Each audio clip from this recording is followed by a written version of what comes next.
After being tormented to the point of mental breakdown, the Sherman family had nowhere to turn. They were stuck on a property that was haunted by something that went beyond their understanding. And to make matters worse, they were facing financial ruin. Fortunately, someone had heard their cry for help. Heat. Music Heat.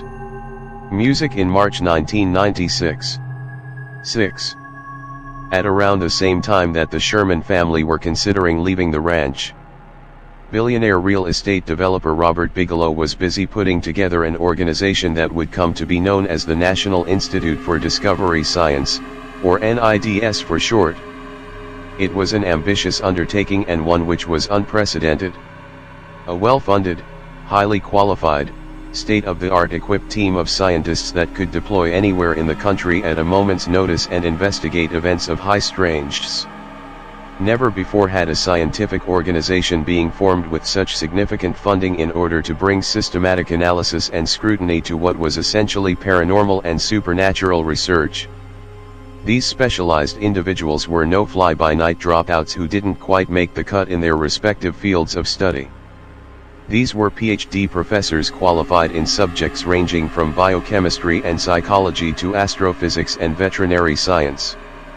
Bigelow was careful to recruit only candidates with a skeptical frame of mind, field investigators that would always look for rational explanations first and foremost and leave pseudoscience at the door.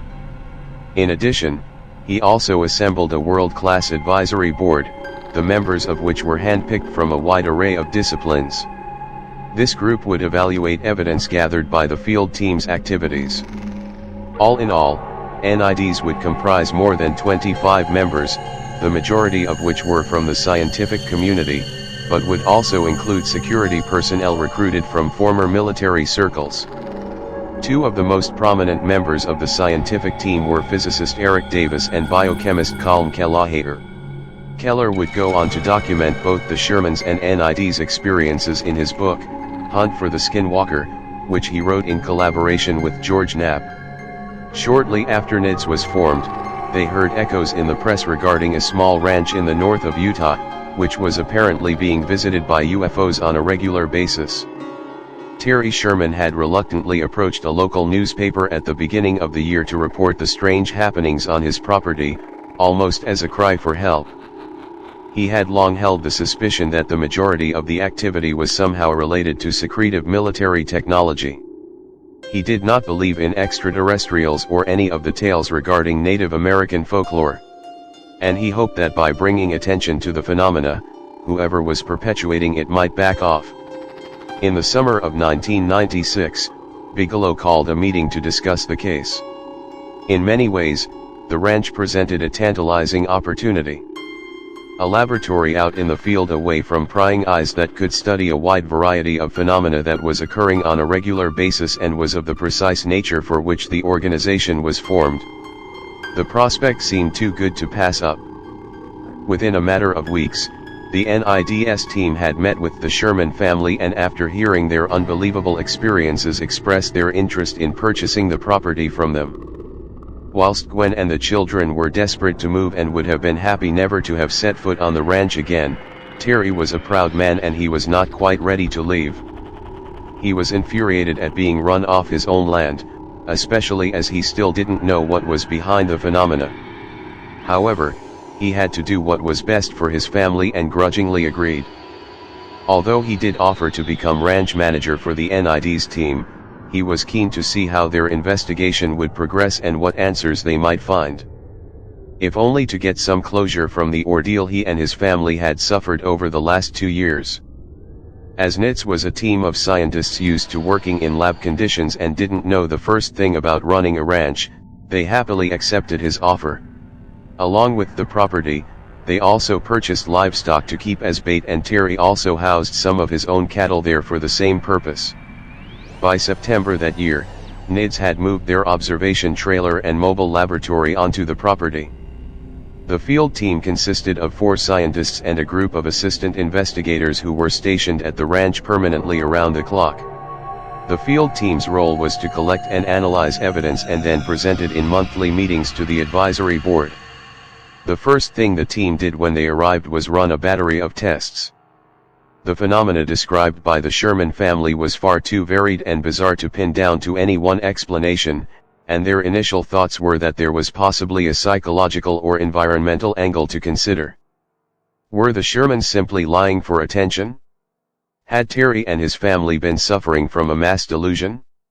Were there plants on the land which emitted spores with hallucinogenic properties? Was the family's water supply being contaminated? Did the ranch have areas with intense electromagnetic fields?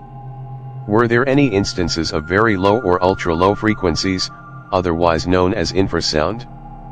Were there any fault lines running across the property, creating a situation of mild tectonic or seismic stress, which is thought to cause light anomalies and visual hallucinations? The short answer to all of these questions was a resounding no. Although it would take longer to answer some of these queries than others, especially regarding psychological factors. Despite this, aside from a few strange lights seen in the sky, the remainder of 1996 would be uneventful, and the NIDS field team were initially doubtful of some of the more bizarre stories they had been told. But all that would change in the coming year. In essence, the longer the NIDS team spent on the ranch, the more they would come to the terrifying realization that the Sherman family was telling the truth. On the 9th of March 1997, Terry and Gwen discovered the carcass of a black Angus calf lying on the grass a little over 100 yards from the homestead. Gwen seldom ventured onto the ranch since the family had moved away.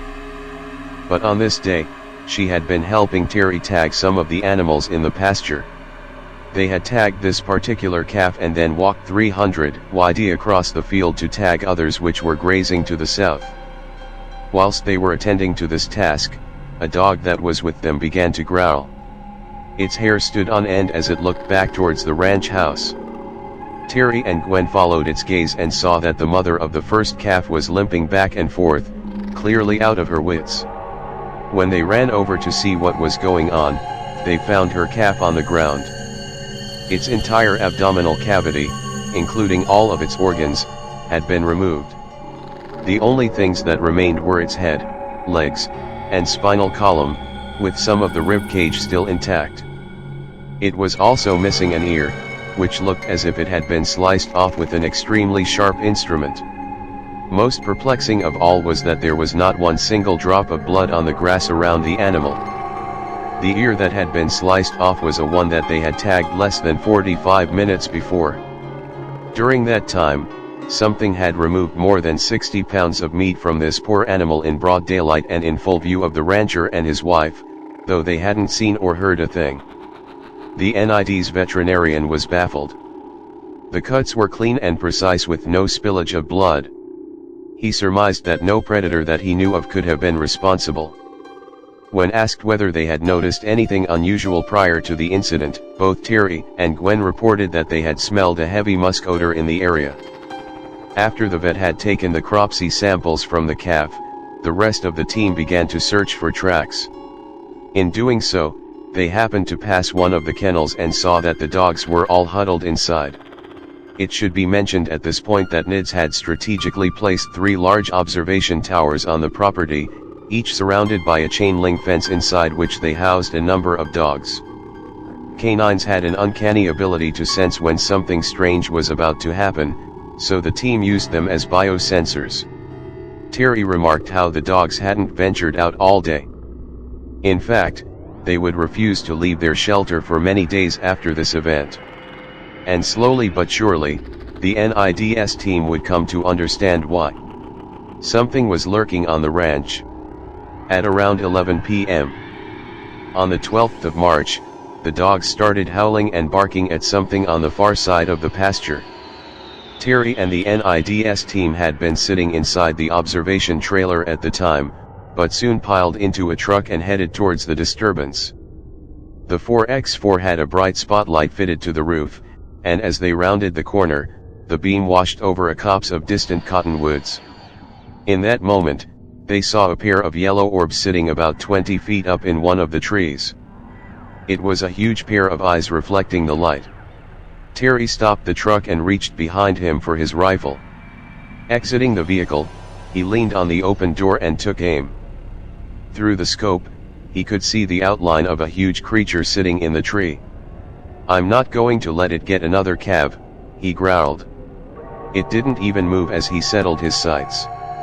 It just sat there, staring right back at him.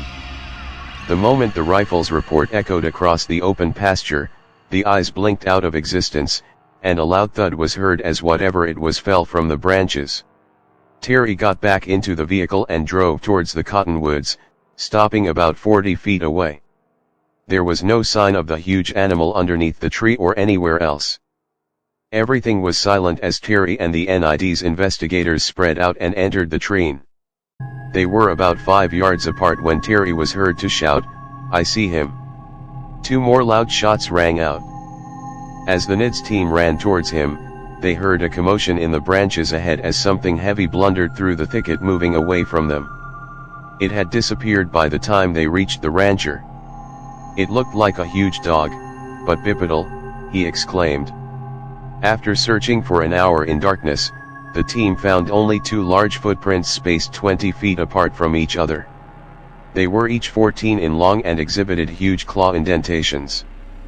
The rest of the month passed by without further incident, but the dogs and livestock continued to act strange. They were on edge and had a hunted look about them, almost as if they could sense that there was a predator in the area. On the 1st of April, another car vanished without trace. No blood or tracks were found. It was simply there 1 minute and gone the next. On the 2nd, one of the weirdest and possibly most famous of all events to take place on the ranch would occur. It involved 4 of Terry's prized Angus bulls, which he had temporarily moved back onto the property out of convenience. Gwen had joined him once again to help out with a few jobs. They were in a truck heading from the east side of the ranch over to the west, and as they passed the homestead, they looked across at the nearby corral and saw their 4 black Angus bulls staring back at them. Each one was worth thousands of dollars. There was perhaps 12 grand worth of livestock in this quartet alone. With the cattle mutilations and disappearances still fresh in their minds, Gwen remarked to Terry how she would be devastated if anything was to happen to those 4 bulls. At the west end of the ranch, they repaired a broken fence line and tagged a couple of calves which had been born the previous evening. These tasks took them no more than an hour. On the way back, they rounded the bend in the track heading towards the homestead, and their hearts suddenly skipped a beat. The 4 black Angus bulls were no longer in the corral. Terry jumped out of the vehicle in a panic and ran over to the enclosure. The gates were still locked, but the bulls were nowhere to be seen. He couldn't believe his eyes. Next to the corral was an old trailer, which hadn't been used in years. Terry happened to jump up onto a feeding trough and look in through one of the skylights, and to his utter amazement, saw all 4 bulls standing silently, crammed into the tiny space. They seemed to be in some sort of trance. "They're in here," he shouted to his wife. And as he did, the bulls woke up from whatever hypnotic state they were in. They seemed to suddenly realize where they were and began to panic, kicking and thrashing wildly inside the narrow trailer. In the end, one of the back doors was kicked off, and all 4 bulls ran out into the sunlight. It took Terry and his wife 2 hours of gentle cajoling to get them back into the corral. When the NIDS team inspected the trailer, they did so in a state of mild disbelief. It would have taken hours to get just one of those angry bulls into such a confined space, let alone 4. In fact, there was no way 4 bulls would ever entertain the idea of sharing such a small trailer with one another. The only entrance into the trailer from the corral was through a door which was wired shut. The NIDS team found old cobwebs strewn across the inside door panel and frame, proving that this entrance hadn't been opened in a very long time. This was baffling as there was no other way the bulls could have gotten into the trailer from the cattle pen. Upon further investigation, they found that the bars of the corral had somehow been highly magnetized, an anomaly which dissipated over time. This prompted the NIDS team to scan for magnetic fields across the entire property. Sometime later that month, Calm Keller was investigating some strange tracks which had been found on the south side of the ranch when an overpowering scent of musk came over him. It was an odd smell. Being stationed on the property for a number of months already, he had become accustomed to the various odor of fauna and wildlife, but this was different. About 50 yards away, he could see his teammate picking his way through some Russian olives, but couldn't attribute the strange smell to anything. Suddenly, the hairs on the back of his neck stood on end, and a chill ran down his spine. Something was close by. He couldn't see it, but he could feel its presence. It was watching him. Putting it down to his imagination, he gritted his teeth and continued with the task at hand. Gradually, the feeling subsided, and the musk receded. When he spoke to his teammate an hour or so later, he too reported that he'd felt as if he was being watched and had also picked up on the strange scent. He also mentioned that his field compass had acted up, pointing towards the direction where the scent was strongest and only returning to normal after the odor had dissipated. These magnetic interferences were the first vague pattern that the investigators had seen. Over the course of the year, more strange events would take place, which for the NIDS team would remove any lingering doubt they held over the high strangeness occurring on the ranch. In early June, Calm Keller and Eric Davis were on one of their regular stakeouts in front of the dilapidated Middle Homestead, one of the most notorious hotspots on the property. They were looking out over an open field towards some trees. Eric was scanning the distance with a pair of night vision goggles whilst Calm was taking long exposure shots of the night sky. Suddenly, the dogs that were with them began to yelp and cower behind their legs. At the same time, Eric took a sharp breath and said, "Jesus, there's something in the trees over there, a huge black thing." Col could not see anything. But then he didn't have the luxury of night vision goggles, so instead began focusing his camera on the trees. "It's big. I'm not sure if it's in the trees or behind the trees," Eric continued. "It's moving north." Colem continued taking shots when his teammate suddenly announced, "It's got me. It's saying, 'We are watching you.'"